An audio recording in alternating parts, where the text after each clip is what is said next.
Olá pessoal, hoje então nós vamos dar sequência ao estudo do capítulo 8 relativo à emancipação da alma. Nós vamos tratar apenas de duas questões, a questão 411 e a questão 412. Espero assim encerrar uma pequena parte, um pequeno trecho de todo o capítulo referente ao estudo da emancipação da alma. Ou seja, hoje nós vamos encerrar o item referente ao sono e aos sonhos.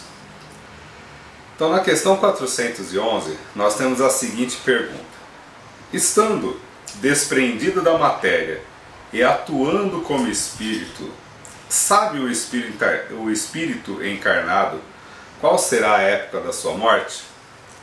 E a resposta é a seguinte: acontece pressenti-la. Também sucede ter plena consciência dessa época, o que dá lugar a que, em estado de vigília, tenha a intuição do fato. Por isso é que algumas pessoas preveem com grande exatidão a data em que virão a morrer.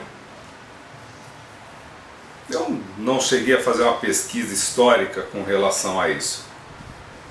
Até porque eu penso da seguinte forma: não há muita vantagem em se saber ou predizer a data da própria morte. Nós podemos até analisar essa questão por um outro ângulo. Voltando atrás, na primeira videoaula, nós falamos rapidamente sobre os adivinhos, aqueles que predizem as coisas, ou os fanfarrões também, que se utilizam da base psicológica, das perguntas, e dependendo das suas respostas eles vão encaixando possibilidades que muitas vezes acabam dando certo pelo fator emocional de cada um.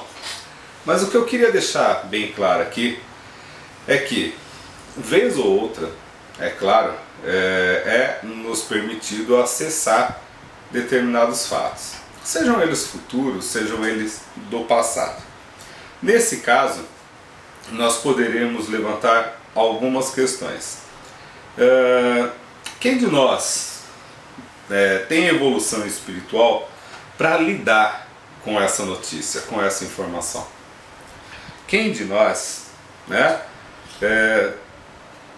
encararia esse fato como algo natural, de verdade, mesmo em se tratando de espíritas, O fato é que mais adiante, em outras questões do capítulo todo 8, nós vamos ver indagações no sentido de que, e eu vou antecipar um pouco delas, que invariavelmente, se nós estivéssemos a meio caminho de conquistar algo ou de fazer algo e soubéssemos que a morte bateria a nossa porta, e invariavelmente nós deixaríamos de lado as nossas ações, deixaríamos de lado os nossos sonhos, e com isso muitas vezes nós prejudicaríamos o andamento de um determinado planejamento espiritual. Ou seja, teríamos nós a obrigação de conquistar algo, teríamos nós a obrigação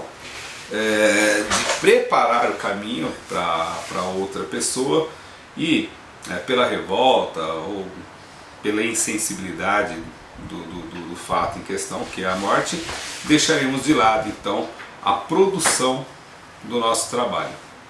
Isso seria muito ruim, isso nos traria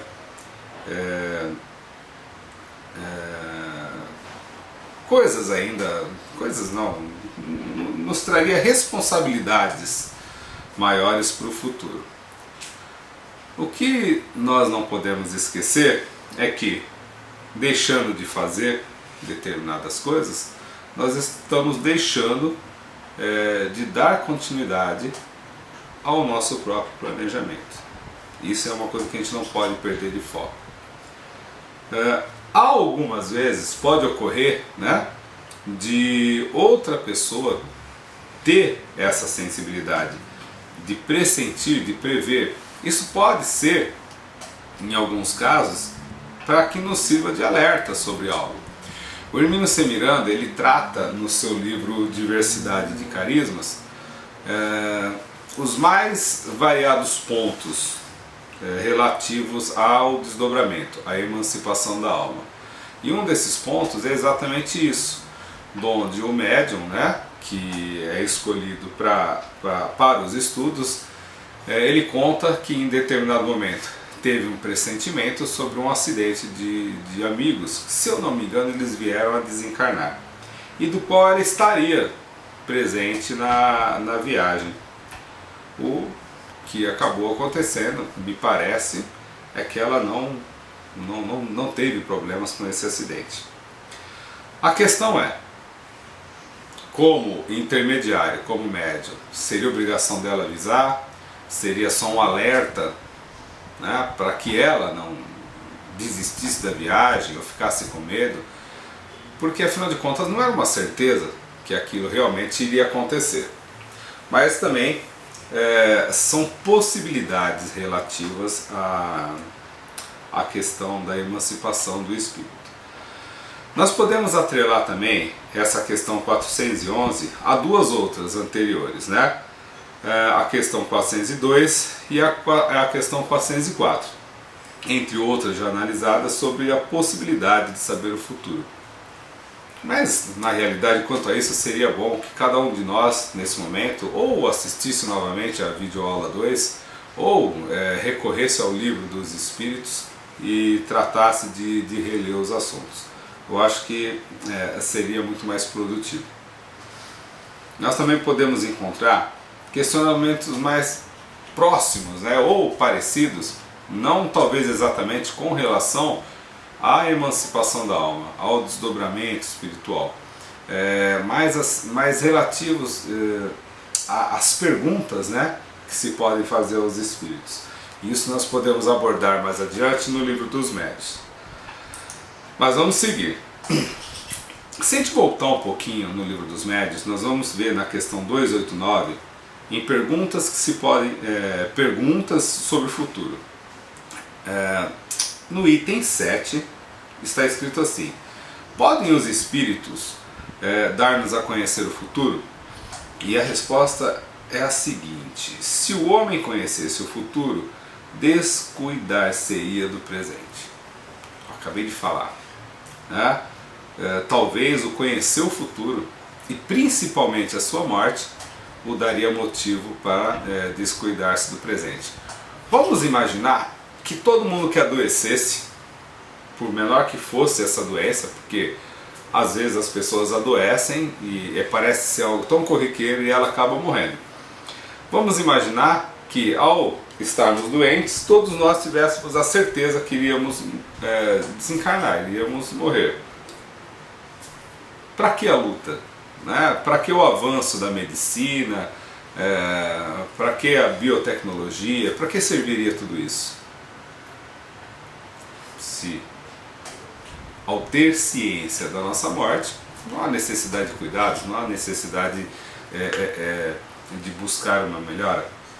E o que é interessante também é que nesses casos, muitas vezes, os parentes acabam se envolvendo emocionalmente com a doença alheia, e é claro que isso serve de progresso para todo mundo, né? Seja um ódio aparente, seja um ciúmes, ou seja um desprezo pela pessoa qualquer, as pessoas vão acabar trabalhando juntas para que o bem reine, mesmo que seja para voltar a brigar mais adiante. Mas isso é uma possibilidade. É esse ainda um ponto sobre o qual insistes sempre, no desejo de obter uma resposta precisa. Grande erro há nisso, porquanto a manifestação dos espíritos não é um meio de adivinhação. Se fizerdes então questão absoluta de uma resposta, recebê-la-eis de um espírito doidivanas, temo-lo dito a todo momento. Ou seja, nós estamos certamente correndo o risco de lidar com espíritos zombeteiros, brincalhões, que não têm o compromisso com a seriedade. Uma coisa é a gente saber ter uma relação das perguntas, né? com relação aos nossos objetivos. Às vezes nós formulamos algumas perguntas e queremos de qualquer forma uma resposta que satisfaça o nosso ego. Olha, isso a gente vai encontrar em terapia. Sinceramente, isso nós vamos encontrar em terapia. Porque muitas vezes as pessoas entram e esperam ansiosas que sejam acarinhadas e perguntam com perguntas ligadas ao espiritismo ou o relacionamento entre encarnado e desencarnado. A coisa tem que ser muito objetiva e muito sóbria. Não dá para ficar brincando, não dá para ficar achando que mudando perguntas nós vamos estar direcionando para a verdade.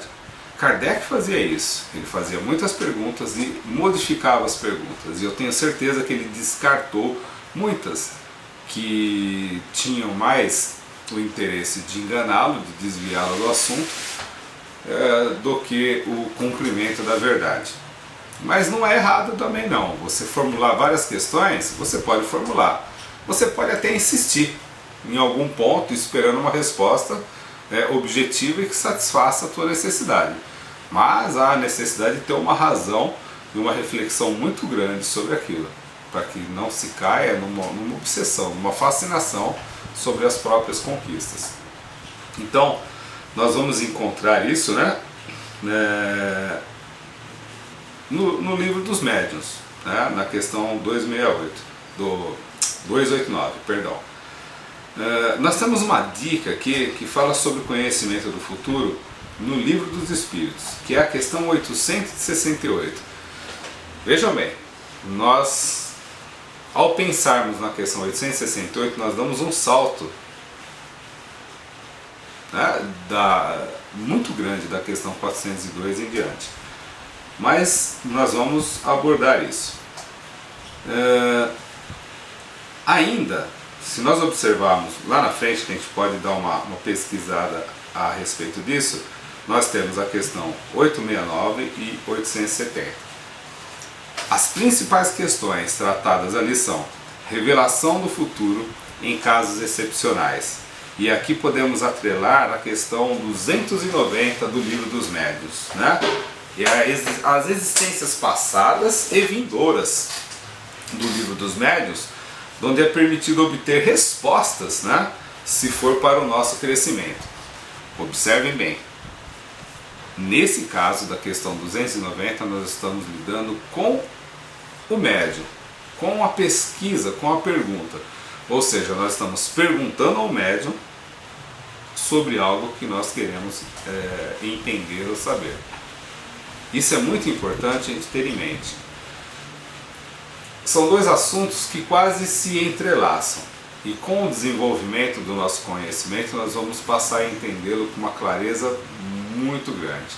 Talvez a partir desse entendimento, talvez a partir desse conhecimento, nós repensemos na nossa postura em dar vazão às perguntas ou dar força a médiuns ostensivos que julgam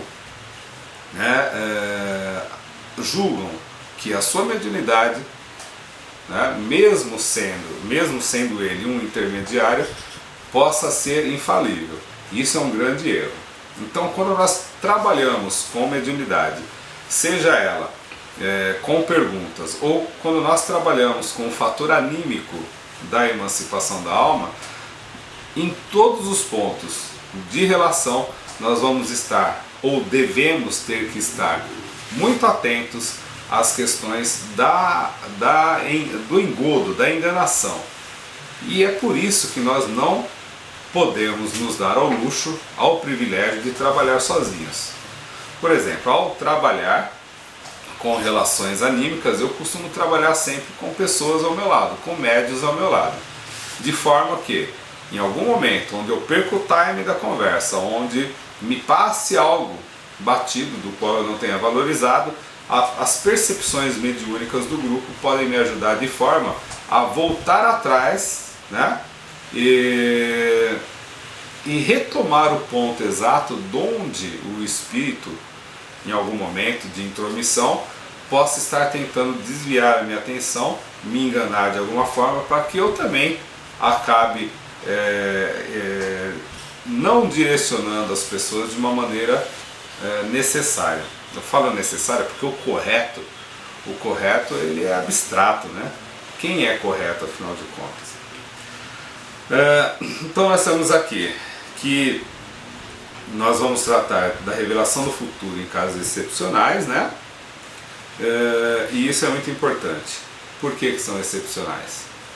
Qual o objetivo, né, das exceções dadas pelos espíritos ou pelos nossos mentores para que isso? Então vocês vão perceber que nós começamos no Livro dos Espíritos, eu fui para o Livro dos Médiuns, voltei para o Livro dos Espíritos e se bobear, se precisar novamente, eu volto para o Livro dos Médiuns, quantas vezes for necessário. Agora vamos pensar assim, o que tem a ver, né, a questão 411 com tudo isso? Com a questão 289, com a 868, 869, 870, enfim, o que ela realmente tem a ver, né? Aparentemente essa pergunta ela poderia ser muito simples, né? Mas nós vamos ver, né, que ela deve ser analisada dentro das máximas possibilidades do contexto doutrinário. Se for para a gente ler uma questão e analisar só o que está escrito, nós não vamos estar sendo espíritas, me desculpem. Porque o espírita, obviamente, ou pelo menos há a intenção de que ele estude as obras básicas e faça uma releitura constante, né? O ato filosófico da doutrina espírita é o estudo, é o questionamento. Se você deixar de lado o questionamento como espírita, então é melhor, me desculpem a sinceridade, partir para uma igreja, qualquer que seja, católica, evangélica, não interessa qual. Porque se nós vamos praticar só o religiosismo, esqueçam. Então nós temos que estar centrados exatamente no contexto em toda a obra doutrinária e não apenas naquilo que satisfaça a nossa necessidade, seja pessoal ou por um dogma imposto por determinados grupos dentro das casas espíritas. Então fica um grande alerta de consciência nesse momento. Então vamos lá. Fica bem claro que algumas coisas são reveladas em nossas existências sobre o futuro, se for para o aprendizado do encarnado. Porque se não fosse para o aprendizado, eu poderia julgar que determinadas visualizações, determinadas recordações ou lampejos do futuro só pode ser uma prática ou induzida por algum obsessor, por algum espírito que lhe deseja o mal. Então, se não for por seu crescimento, se essa rememoração ou essa visualização lhe trouxer sofrimento, então devemos repensar a coisa e não ceder a esses impulsos ou essas insinuações. Mas procurar uma casa espírita séria, né, onde a gente possa fazer um tratamento e com isso, é claro, inevitavelmente ambos vão crescer, né? Quem busca o tratamento e também os espíritos que estejam ali o assediando. Ou né, que seja também um alerta para que retome ao cumprimento de uma missão. Às vezes, nós temos uma missão que ela não pode necessariamente ser adiada por causa do nosso livre-arbítrio. Nós temos aí um caso bem claro. Eu posso citar num momento sem fontes, né? Mas vocês podem me ajudar posteriormente postando no blog as fontes referentes a isso. No caso de Chico Xavier. Chico Xavier ele tinha a imposição de escrever. Uma vez talvez questionado Emmanuel se ele não quisesse escrever, lhe foi respondido o seguinte: se ele não quisesse escrever, qual o objetivo teria a sua encarnação se ele havia vindo para a existência terrena com a missão de escrever os livros?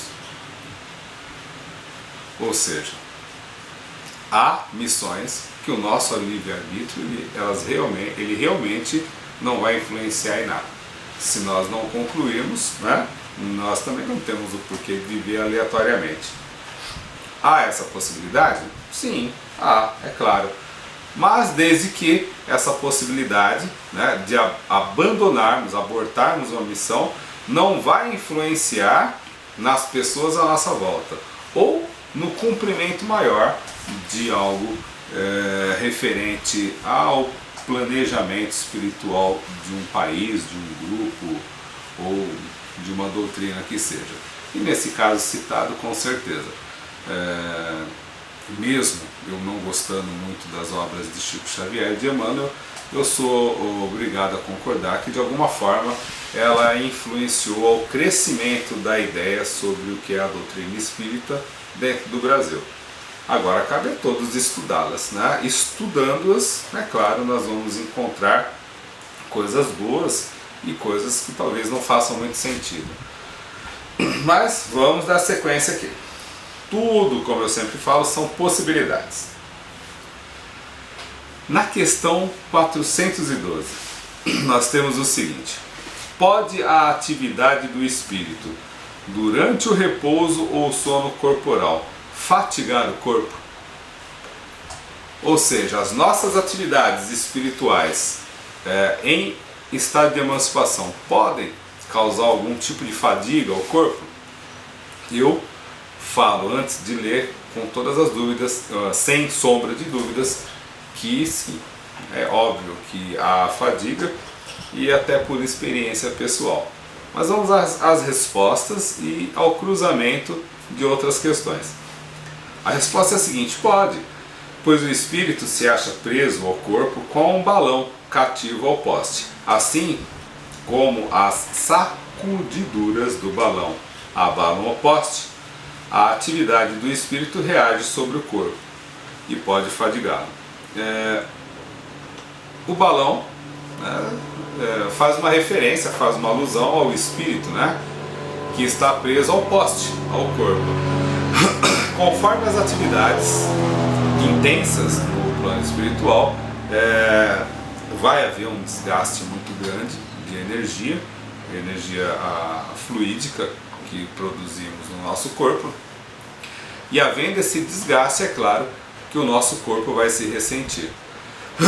É normal, enquanto dormirmos, nos momentos em que se escasseia essa energia, o espírito retorna ao corpo e é feito uma reenergização natural, né? Ou seja, coisa simples, de repente ao tomarmos um copo d'água, ao respirarmos, né, já no corpo físico, nos sentindo em casa novamente, há uma reorganização desse fluido animal que o nosso organismo cria.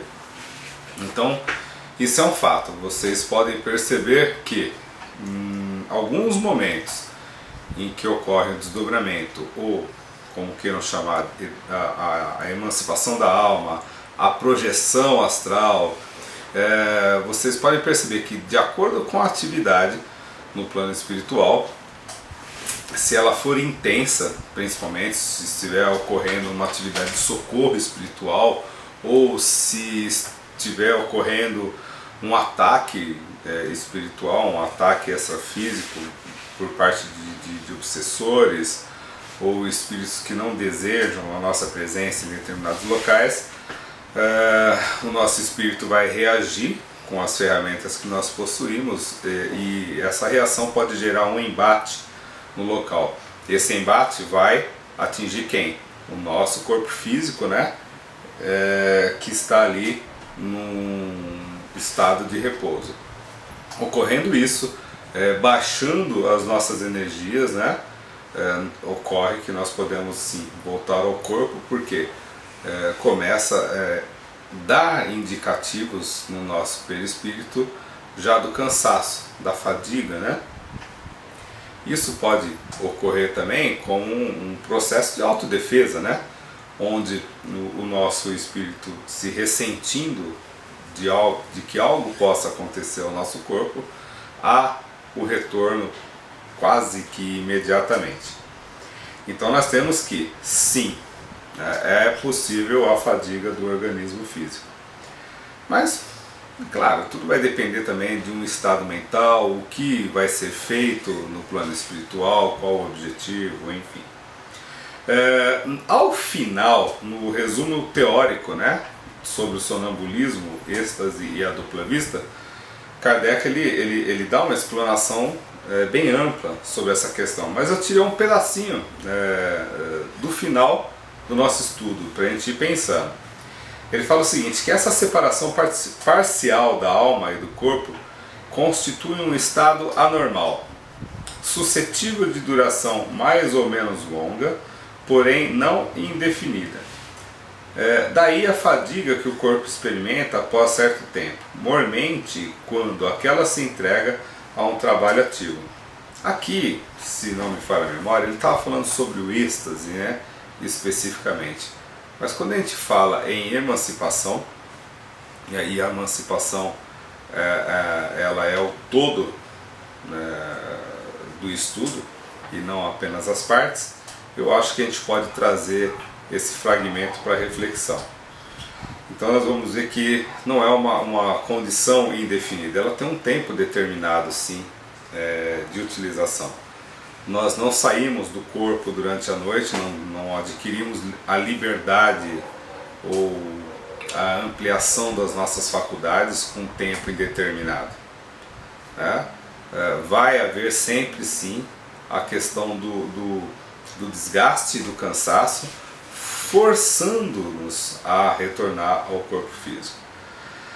Nós temos ainda, para a gente poder traçar um paralelo, né, fazer algumas informações, na questão 221 do Livro dos Médiuns, nós temos o seguinte, o exercício da faculdade mediúnica pode causar fadiga?